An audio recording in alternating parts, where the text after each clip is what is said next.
반짝반짝 빛나는 팅모닝 1176일차를 시작하겠습니다.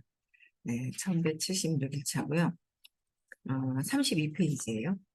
의식지도 해설 32페이지 중간부터 할게요. 박사님은 여기부터 맞죠? 밑에서 9번째 줄부터 합니다.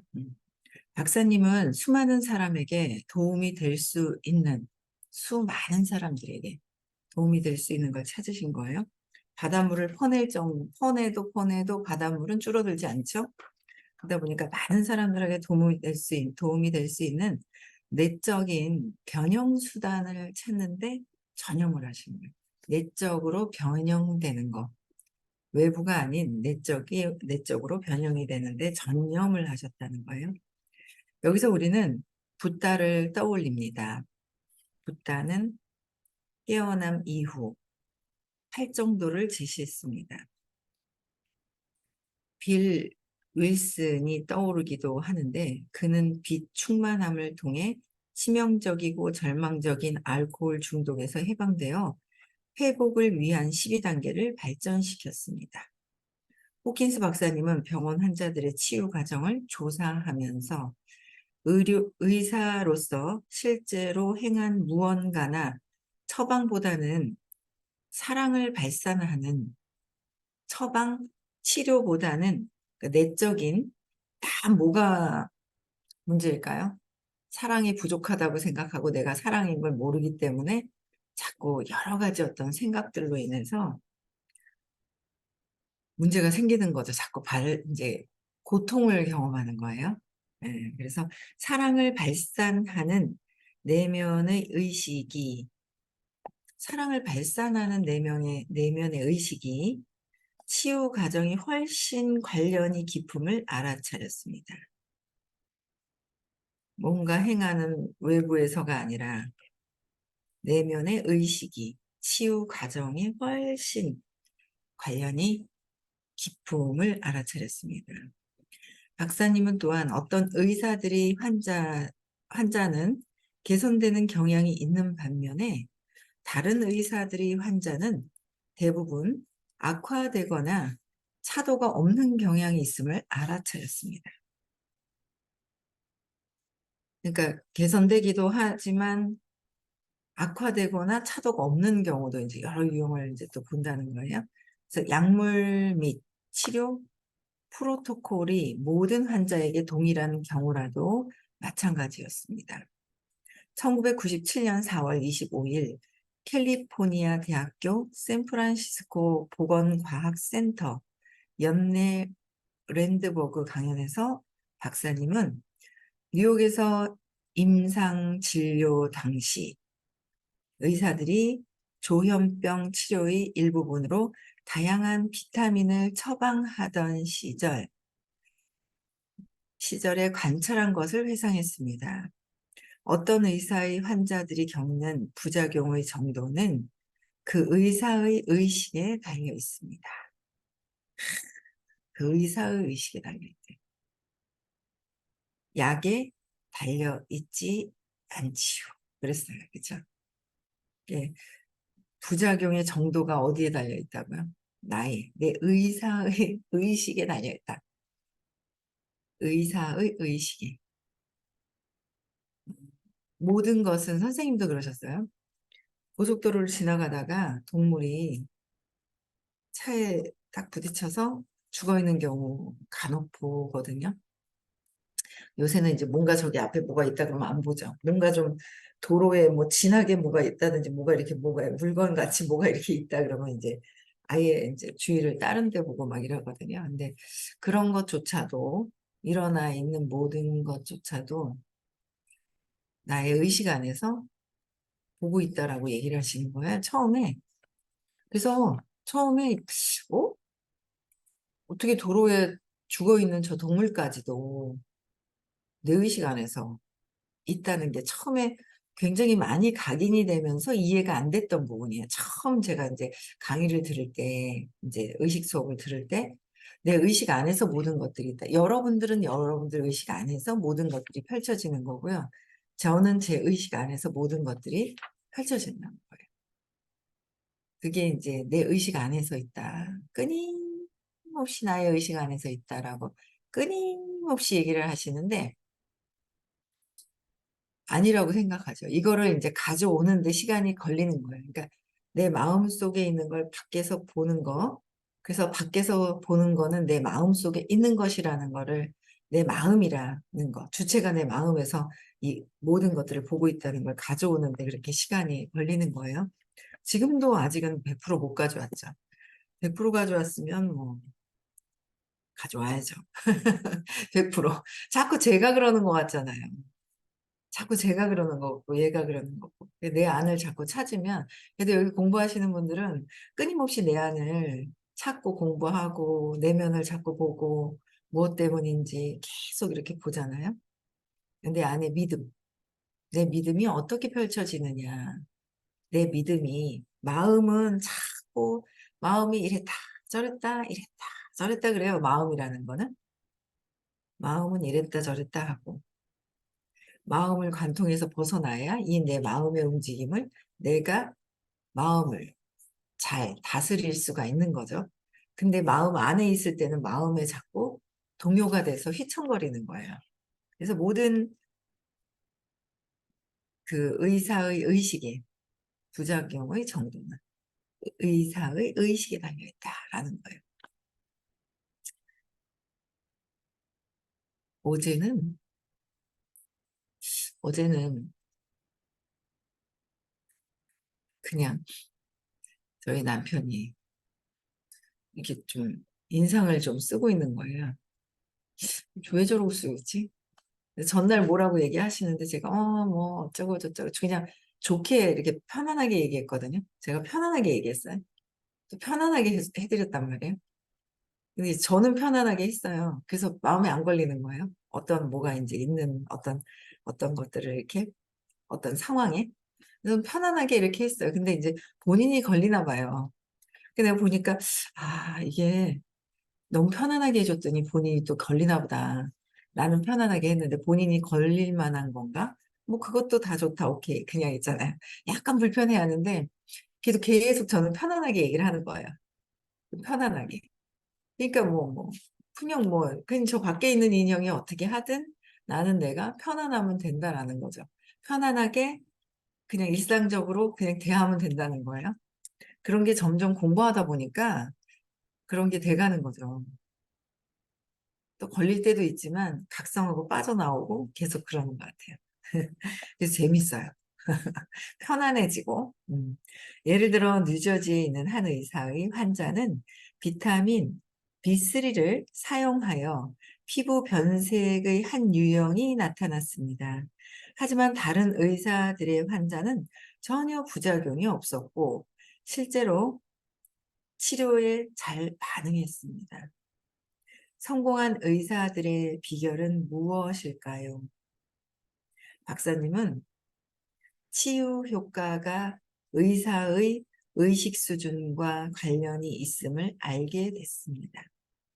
의사의 의식 수준이 높을수록 환자가 치유될 가능성이 높았습니다. 어떻게요? 의사의 의식 수준이 높을수록 환자가 치유될 가능성이 높았습니다. 그렇겠죠?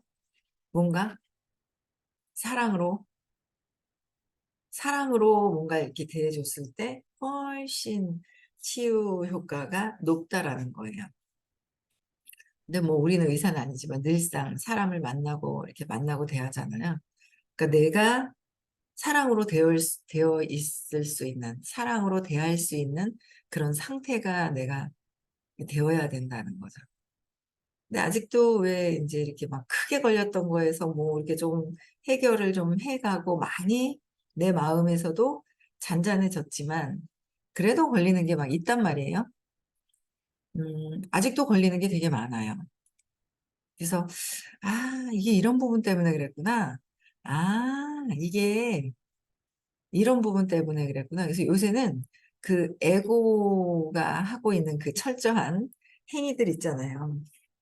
에고가 저는 이게 정말 와닿는 게 몇 페이지였죠? 그 의식지도 치유 에고가 완전히 그 경쟁심, 비교 막 그랬었던 거 있잖아요. 어디 있죠? 안 보이네요. 갑자기 찾으려 하니까. 그러니까 의식지도 해설 나가다가 이제 뒤에 있어요. 그게 글이 저는 그렇게 와닿는 거예요. 얼른 찾으려니까 안 보이네요. 갑자기 생각이 나서. 에고는 완전히 내가 있다라는 생각으로 나를 지키려고 이렇게 내가 만들어지면서 생겼잖아요. 철저하게 에고는 그런 걸 참 많이, 에고는 나를 지키려고 모든 것들은 한만 좋은 관계에 있다가도 나한테 뭔가 불리하게 될 것이다 라고 생각이 될 때는 엄청나게 이게 다시 적으로 바뀌는 거야. 근데 어른이라 표를 내진 않지만 내면에서는 계속 나 혼자 나랑 싸우고 있는 거야. 그게 난데, 그게 내가 보는 세상이 난데 나하고 계속 싸우고 있는 것들이 있는 거야. 그래서 경쟁, 비교, 뭐 막 그런 것들이 이 에고가 교활함, 내가 피해자, 패배자 그쪽으로 이제 자꾸 가려고 하는 게 있잖아요. 이게 그런 것들을 막 보는데 그래서 그 의식 수준을 내 마음에서 내려놓고 경쟁하고 피해자라고 생각하면서 경쟁하면서 내가 뒤처질까 봐 모든 것들이 거기에 이렇게 있잖아요. 아직 그걸 내려놓기가 근데 요즘 들어서는 욕망을 빼는 거 빼서 전화를 해라. 욕망을 빼고 전화를 해라 라고 말씀은 드리지만 제가 실천하고 있나 보니까 제가 안 하는 거예요. 그래서 저는 이제 놓고 하는 거예요. 그냥 전화하는 거예요. 어제도 팔을 좀 다듬으면서 쪽파, 파김치를 이렇게 좋아하더라고요. 몰랐어요. 근데 파김치를 좀 담으면서 어제, 야, 쪽파 까는데 한 40분 넘게 걸리는 것 같아. 그게 이렇게 다듬은 거는 비싸기도 하고 맛이 좀 없잖아요. 그래서 딴 하는데 40분, 야, 쪽파 한 단 다듬는데 1시간 걸린다더니, 쪽파는 만드는 건 쉬운데 진짜 그 정성껏 그 정성이 정말 들어가야 되겠대요. 쪽파는 다듬는 거부터 해서 하나하나 양념 치대가지고 하는 것 자체가 그게 완전히 다 정성이더라고요. 그걸 하면서 뭘 할까? 강의 들을까 하다가 있잖아요. 강의. 전화 그냥 여기저기 수다 떨었죠. 전화를 걸면서 수다 떨고 막 했더니 어떤 분은 전화를 안 끊더라고요. 딸이랑 며느리랑 아기를 낳았는데 며느리가 하는 거는 사서 자꾸 먹이니까 아가야한테 마음에 안 드는 거야. 그래가 어쩌고 저쩌고 그래. 이러면서 그냥 막 또 다 들어주고 그냥 편안하게 아무 그냥 뭐 없이 그냥 전화하고. 근데 자꾸 그 에너지에 내가 욕망을 넣느냐, 어떤 목적을 갖고 전화하느냐, 그렇지 않고 내가 그냥 전화를 하느냐. 뭐 어떤 그런 차이가 있는 나의 의식 상태를 자꾸 보는 거죠. 그러다 보니까 자꾸 보는 거예요. 이게 계속 나를 보는 거야. 나를 관찰할 시간이 엄청 많고, 나를 내면을 관찰해야 되는 거예요. 세상을 잘 살고 삶을 잘 살면서 또 관통해서 이 마음을 관통해서 관찰자 입장에서 완전히 밖에서 마음을 볼 수 있어야 되고 그러면서 이제 의식 상승을 계속 해야 되잖아요. 내가 이 에고가 어떻게 하고 있는지 이게 그런 것들을 계속 볼 수 있는 거 그걸 봐야 되잖아요. 그렇죠? 그래서 의사의 의식 수준이 높을수록 환자가 치유될 가능성이 높았습니다. 그래서 선생님 같은 경우에는 에너지가 굉장히 높으신 그 상태잖아요. 그래서 사람들이 되게 어, 빨리 찾고 과거의 나의 상처들을 굉장히 빠르게, 워낙 우리가 밑에 이렇게 제가 밑에 처져 있었던 시간이 있어서 올라가는데 그냥 시간이 걸렸을 뿐이지 지금은 되게 지금 현재 계신 분들도 되게 빠르게 전환이 되는 어떤 그런 것들을 많이 느끼죠. 그래서 그리고 또 누구를 만나느냐에 따라서 뭐 여러 가지 어떤 나의 삶에 사업에 모든 것들에 발전이 어떻게 있느냐 없느냐 그냥 어제도 그냥 하여튼 며칠 전에 누굴 만났는데 그냥 깜짝 놀랐죠. 그래서 제가 야 이거 누굴 만나느냐에 따라서 신념을 더 강화시켜서 아주 위험한 신념을 강화시킬 수도 있겠구나. 위험하게. 그런 것들을 되게 많이 좀 느껴지더라고요. 그러니까 어떤 직업을 갖고 있느냐, 어떤 직업을 갖고 있고 그 직업으로 인한 나의 주변 사람들의 그 영향을 어떻게 미치느냐. 이제 그러니까 자기의 생각, 마음에서의 생각의 틀에서 안내를 하고 있기 때문에 아주 안 좋은 쪽으로 갈 수 있는데 그걸 모르고 하고 있는 게 참 많구나 라는 생각이 들었어요. 그래서 진짜 누굴 만나느냐에 따라서 정말 옆길로 가다가 의식의 어느 수준에 있는지를 모르는 거예요. 의식 여기 200 이하에서 두려움을 자꾸 조작을 하고 어떻게 두려움, 불안을 조작을 해서 욕망을 더 자극을 할 것이냐, 희망을 줄 것이냐, 현실을 알고 희망을 줄 것이냐, 또 희망을 주지만 이거를 내 내면을 자꾸 보는 거예요. 내면을 자꾸 또 보는 거예요. 또 보고 또 보고 불안한 거. 그 불안함을 근본적으로 없애야 되잖아요. 에고의 나의 마음에서의 불안의 시초를 불안한 것을 없애야 내가 나를 믿어지는데 불안한 게 없어지지 않으니까 내가 나를 믿지 못하는 게 계속 있는 거예요.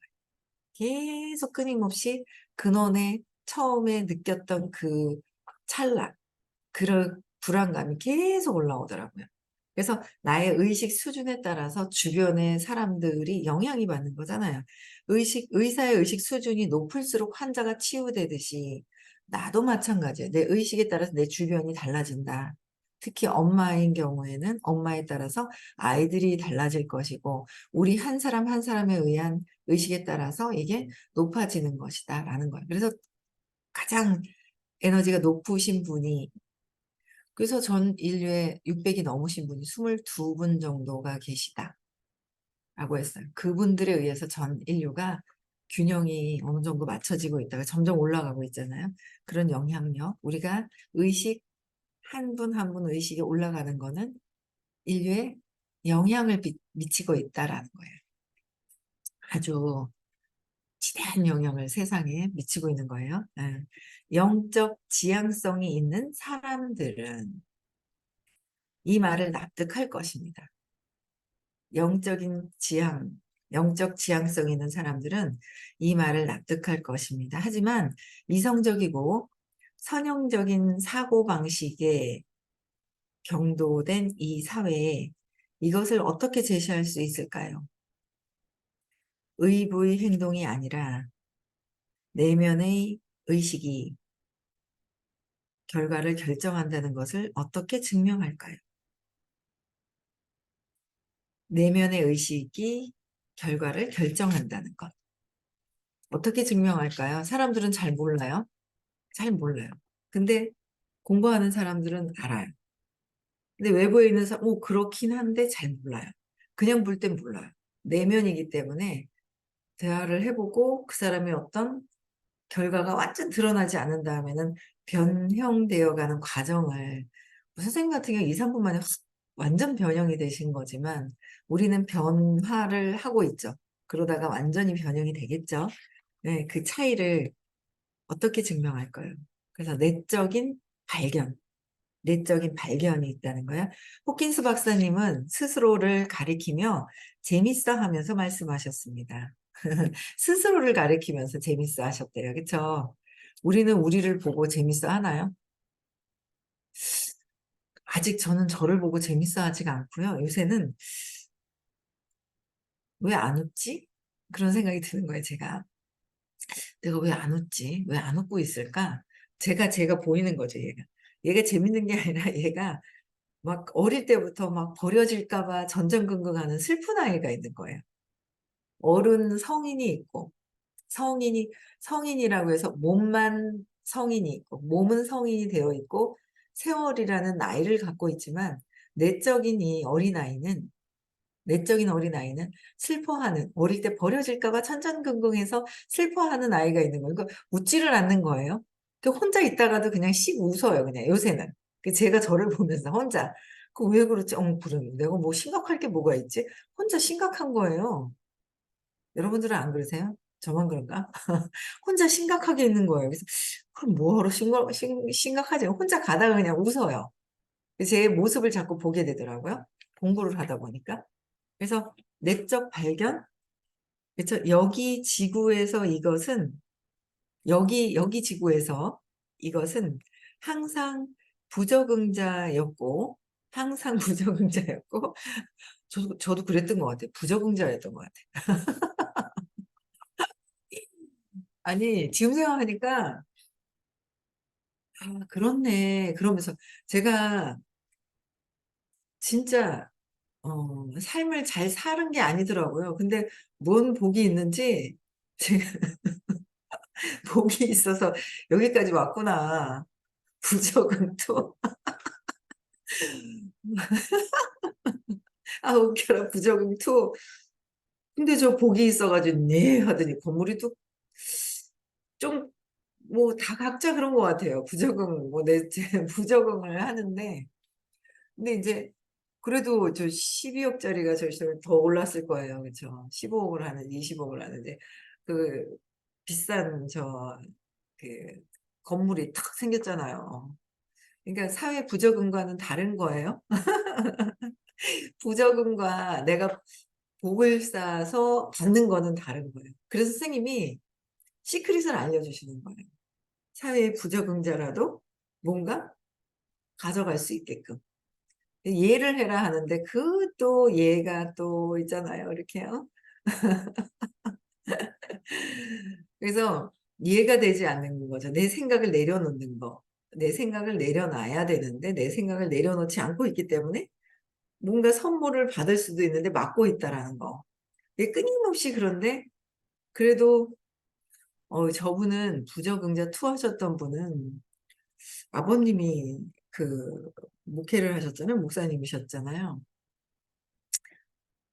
몰라요. 사회 부적응자 투라고 본인 얘기하시니까 부적응하실지 모르겠지만 그 이해하는 게 신념도 있을 텐데 참 신기하게 이해를 하시더라고요. 신념도 분명히 해결이 안 되신 거 그래서 부적응을 하신다고 되는 건데 참 이해하는 게 좀 다른 거예요. 계속 저도 끊임없이 신념이 이제 걸리는 거죠, 신념에. 그래서 제가 신념에 탁 걸리는 게 동생이 태어나자마자 동생이 태어나면서 모든 사랑을 엄마가 가져가고, 엄마의 사랑을 빼앗겼다고 생각합니다. 그래서 모든 것들을, 주의를 빼앗기지 않으려고 전전긍긍하면서 주의를 끌고 오려고 하는, 주의를 막 끌고 오려고 하는 것들이 있더라고요. 제가 요번에 이제 동서들을 만났는데 동서가 셋째가 그러는 거예요. 형님은 사업을 해가지고 막내도 사업을 했거든요. 형님도 제가 얘기를 하면 제가 막 주의를 끌으면 첫째랑 넷째랑은 저한테 막 오는 거예요. 근데 셋째는 오면 자기가 할 수 없는 것 같은가 봐요. 안 했어요. 전혀. 쓰지도 않고 하지도 않고. 그랬는데 제가 쓰지도 않고 하지도 않았어요. 근데 요번에 만나고 나서 자기가 혼자 왕따 된 듯한 느낌이 있었다는 거예요. 아, 그랬구나. 내가 너무 그랬구나. 이제 그런 생각을 했어요. 그래서 내가 왜 그때 그랬지 하고 이렇게 생각을 하니까 우리 남편을 이 셋째 동서한테 빼앗길까 봐 하는 그 경쟁심이 있었더라고요. 뭐 이쁜 건 아닌데 저보다 성격이 좋아 보였어요. 제가 추지 못하는 춤을 막 우리 앞에서 막 춰주고요. 그러면 명절 때 만나잖아요. 벽 보고 막 춤을 춰주고 막 이러면 막 우리 웃겨 죽겠다고 막 너무 그러니까 제가 못하는 걸 하고 있는 그 열등감 때문에 처음에 딱 들어왔는데 막 자기 신랑보다 둘째 아주버님이 너무 잘생기고 좋았다고 얘기를 하는데 막 버려질까 봐 빼앗길까 봐 전전긍긍하는 그 마음 때문에 제가 셋째를 되게 싫어했던 것 같아요. 싫어했어요. 그래서 싫어했던 게 그냥 좋게 좋게 좋게 좋게 하면서 사업을 너는 관심을 안 갖는다는 거로 뭔가 그런 에너지를 내가 어머 그랬어 어머 미안해 그러면서 그렇게 얘기를 하고 막 이랬는데도 아 얘가 이제 그냥 저한테는 뭐 대놓고 얘기는 하진 않는데 지나고 와서 제가 이제 과거에 이제 그 결혼 생활을 이제 어머니가 돌아가시고 나서 자주 안 만났단 말이에요. 이게 모든 것들이 보면 아, 이게 내가 부적응자라고 생각이 되는 게 모든 것들이 내가 여기서 버려질까 봐 버려지지 않으려고 막 했던 그런 것들. 그게 엄청나게 많은 거예요. 아, 내가 그랬구나. 저는 제가 얌전하니, 얌전하다고 생각을 했거든요, 제가. 얌전하다고 생각을 하고, 어디 가서 이제 제가 이제 오빠 같이, 동생 같이, 사고를 대놓고 치지를 않아요. 대놓고 사고를 치거나, 동생은 사고 치기보다는 뭐 어쨌든 뭐 고집을 부리면서 엄마의 주의를 끌고 갔던 걸 저는 착한 척하면서 뭔가를 해내면서 칭찬받으면서 그것도 주의를 끌고 오고 뭐 여러 가지 주의를 끌고 오는 어떤 그런 상황들이 있었구나. 이제 그런 상황들을 제가 이제 여러 가지 이렇게 좀 보는 거 돌아보게 되는 거예요. 동서들하고는 그냥 지금 여기 생활하는데 여기서 찾기 바빠 죽겠었는데 시댁 저기 동서들을 만나면서 내가 그랬었구나. 우리 그 큰 형님은 막 형님이 또 그냥 조작했던 거, 아주버님을 막 자극을 해가지고 안 그래도 열등감이 많은 아들 네 형제 중에서 또 그랬던 거. 우리 남편도 태어나면서 잘하면서 아주버님한테 가는 사랑을 자기가 완전히 독차지하면서 아주버님은 더 열등감이 느껴졌고, 여러 가지가 제가 이제 요번에 동서들 만나고 와서 가족 간에, 이 시댁에서 가족 간에 있었던 것들이 막 이렇게 하면서 선생님 그러셨잖아요. 그래. 이 윗 어른들 잘 모셔야지 집안이 잘 된다라고 하셨는데, 이제 어른들이 다 돌아가신 거예요. 아주버님을 잘 모셔야 되는데 아주버님을 우리가 잘 모셔야 잘 된대. 그러고 그랬더니 어이구 동서들이 싫어하는 거예요. 기겁을 하는 거예요. 기겁을 하는 거예요. 너무 이제 시끄러워요 좀. 뭐 열등감이 많아서 말도 많이 하시고 막 꼬투리 잡고 뭐 하고 뭐 하고 그러니까 그게 이제 자기를 봐달라고 하는 건데 우리는 막 너무 이제 이랬던 게 있는데 이게 둘째가 저희 남편이다. 부모님의 그 주의를 끌고 왔겠구나. 그래서 아주버님은 더 그랬고 우리가 너그럽게 다 함께 너도 잘 되고 나도 잘 되고 함께 잘 지내야 되는데 그게 엄청 강했던 거야. 그래서 나도 강했고 우리 남편도 강하고 뭔가 이게 주의를 끌고 오는 게 참 강했었구나. 그러면서 부적응자였던 거예요. 제가 볼 때는. 그랬었구나. 그렇게 생각을 했었구나라는 거였죠. 그래서 제가 부적응자였고 특이한 개체였어요라고 하시는 거예요. 그쵸? 네, 오늘은 여기까지 하고요. 내적 발견은 내일 다시 할게요. 여러분들이 부적응자인지 적응을 잘하고 계신지, 억지로 적응하는 척을 하고 계신지, 주의를 끌고 오기 위해서 어떤 행위를 하고 계신지, 주의를 끌고 올 것도 없고 아무것도 없는 거예요. 그래서 내가 이게 하는 게 의도가 주의를 끌고 오려고 하는 건가? 그냥 조건 없이 그냥 편안하게 그냥 하는 건가? 이제 그런 게 이제 의도가 자꾸 더 보이는 거죠. 제 의도가. 그래서 재밌더라고요. 그래서 재밌고 선생님이 늘 말씀하시는 죄책감이 아니라 그때는 내가 그 에고가 최선을 다하기 위해서 했었던 것이라는 거. 죄책감 30이 아니라 그랬었구나라는 걸 하면서 네, 나를 각성하는 시간이 또 되셨으면 좋겠고요. 오늘은 선생님이 개인적인 일이 있으셔서 토요일 날 수업이 없어요. 예, 수업이 없는데도 저는 또 서울을 갑니다. 결혼식이 있어서. 그래서 서울을 가는데 여러분들 오늘도요 많이 추워요. 예, 많이 추우니까 건강 관리 잘 하시고요. 내일 6시에 만나 뵙겠습니다. 행복한 하루 보내세요. 각성하시면서요.